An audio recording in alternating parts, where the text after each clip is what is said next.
அனைவருக்கும் வணக்கம். சற்றம் கிடைத்த முக்கிய அறிவிப்பின்படி தமிழகத்தில் நாளை நாட்கள் ஜூலை மாதம் 18ஆம் தேதி பல்வேறு மாவட்டங்களுக்கு கனமழை எச்சரிக்கை கொடுக்கப்பட்டனர். குறிப்பாக எந்த மாவட்டம் கனமழை பெய்யக்கூடும், என்ன முக்கியமான அறிவிப்புகள் எல்லாமே இப்ப நம்ம பிரீஃபா பார்க்கலாம். மறக்காம ஸ்கிப் பண்ணாம பாருங்க. உங்களுக்கு கனமழை எச்சரிக்கை பற்றியும் பள்ளிகள், கல்லூரிகள் விடுமுறை பற்றி பல முக்கிய அறிவிப்புகள் உடனுக்குடன் துல்லியமாக தெரிந்து கொள்ள நம்மளோட சேனலை கீழே இருக்கிற பட்டனை கிளிக் பண்ணி சப்ஸ்கிரைப் பண்ணிக்கோங்க. பார்த்து பெல் பட்டனை கிளிக் பண்ணிக்கோங்க. இந்த வீடியோ உங்களுக்கு பிடிச்சிருந்தா லைக் பண்ணுங்க. இப்போ வாங்க வீடியோக்குள் போகலாம். தமிழகத்தில் நாளை முதல் அடுத்து வரக்கூடிய 3 நாட்கள் பல்வேறு மாவட்டங்களுக்கு கன முதல் மிக கனமழையும், குறிப்பிட்ட மாவட்டத்தில் மட்டும் மிதமான மழை பெய்யக்கூடும் என தற்போது அறிவிக்கப்பட்டனர். அதன்படி தென்னிந்திய பகுதியில் மேலும் வளிமண்டல மேலடுக்கு சுழற்சியின் காரணமாகவும் தென் தமிழகம் பல்வேறு இடங்களுக்கு நாளை நாட்கள் கனமழை கொடுக்கப்பட்டனர்.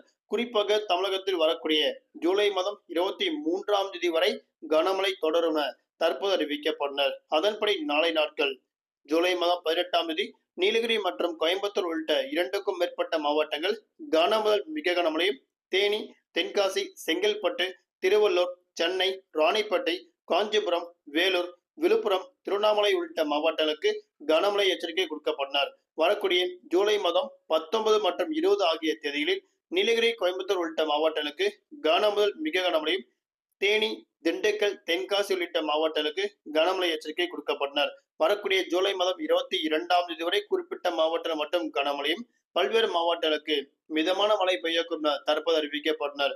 நாளை நாட்கள் தலைநகர் சென்னை பொறுத்தவரை வானம் பொதுவாக மேகமூட்டத்துடன் காணப்படும். நகரின் ஒரு சில பகுதிகள் லேசான மிதமான அவ்வப்போது இடியக்கூடிய கனமழை பெய்யக்கூடும்.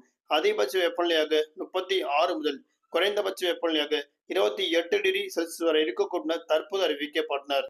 அதன்படி மீண்டும் தமிழகத்தில் பள்ளிகள், கல்லூரிகள் விடுமுறை விடப்படக்கூடிய மாவட்டங்கள் என்ன காரணங்கள் என்பது தற்போது பார்க்கலாம்.